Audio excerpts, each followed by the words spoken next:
সোহান ভাই, একটা গুরুত্বপূর্ণ ম্যাচ, বাংলাদেশি ফ্যানদের জন্য কোনো কিছু বলতে চান কিনা? না, অবশ্যই দোয়া করবেন সবাই, যাতে ভালো করতে পারি, টিম হিসেবে ভালো করতে পারি। বাংলাদেশের ক্রিকেট ফ্যানদের কাছে দোয়া চেয়ে গেলেন নুরুল হাসান সোহান। এখন আপনি দোয়া করতেই পারেন তার জন্য। তার গুরুত্বপূর্ণ একটা ম্যাচ সাকিব হৃদয়ের জাফনার বিপক্ষে জিতলেই নুরুল হাসান সোহানরা চলে যাবেন ফাইনালে। এলপিএলে এখন পর্যন্ত দুটো ইনিংসে তিনি ব্যাট করেছেন, একটাই তার স্ট্রাইক রেট ছিল 100-এর আশেপাশে, কিন্তু আরেকটা ইনিংসে বিশেষ করে এলপিএল অভিষেকে তিনি ডাম্বুলাতে খেলেছিলেন প্রায় 220-এর বেশি স্ট্রাইক রেটের একটা ইনিংস, 13 বলে 29 রানের মতো ছিল, যেখানে 4 ছক্কা সব কিছুই ছিল। তবে একটু পেছনের গল্প বলা উচিত, যেহেতু তিনি সবসময় একজন টিম ম্যান, দলের কথা সবার আগে, সব কিছুর আগেই তিনি ভাবেন।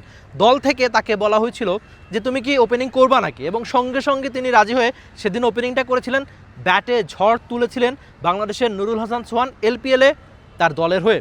এখন এই গুরুত্বপূর্ণ ম্যাচ এই প্রেমাদাসায়, আর প্রেমাদাসায় নুরুল হাসান সোহানের একটা স্মৃতির কথা আপনাদের একটু মনে করিয়ে দিই, যেখানে তিনি পেরেরার দিকে রীতিমতো আঙুল উঁচিয়ে ধরেছিলেন এই মাঠেই। AKS অর্জন করলো গিনেস ওয়ার্ল্ড রেকর্ডস।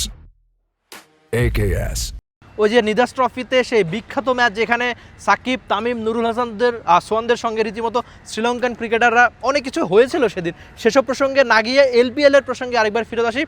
একটা ম্যাচে তার 220-এর বেশি স্ট্রাইক রেট, ঠিক পরের ম্যাচে যেখানে 100-এর মতো স্ট্রাইক রেট ছিল, তারপরের ম্যাচে আবার তিনি বাদ পড়ে গিয়েছিলেন। এই ছিল নুরুল হাসান সোহানের এলপিএলের গল্প। এখন কি তিনি সেরা একাদশের সুযোগটা পাবেন কিনা সেই প্রশ্ন।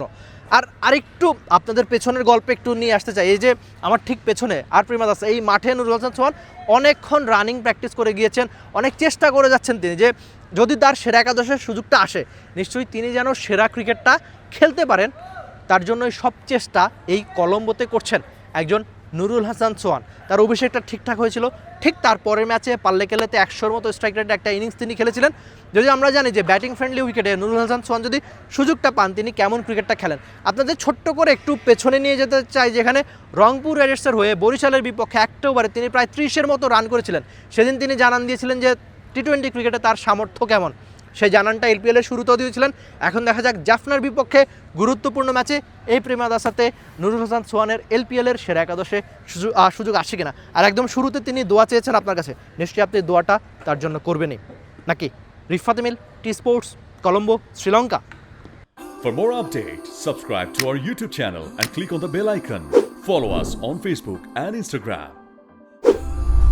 Download T-Sports app to enjoy exciting games and highlights.